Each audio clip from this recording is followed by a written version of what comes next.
At ACE Septic Waste, we often get the question, can you repair my septic tank or drain field?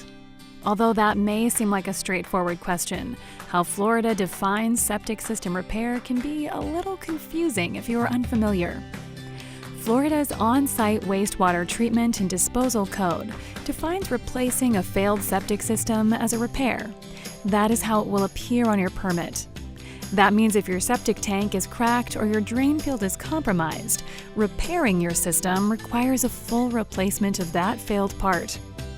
You may do some research on your own and find that certain tactics like jetting can provide short-term fixes to a compromised septic system, but it's not a tactic ACE uses because we don't believe it creates a long-term solution.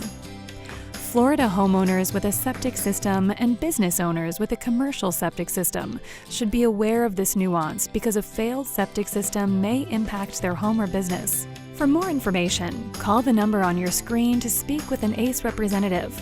We have trained experts who can discuss your possible septic repair project with you. Thanks for watching.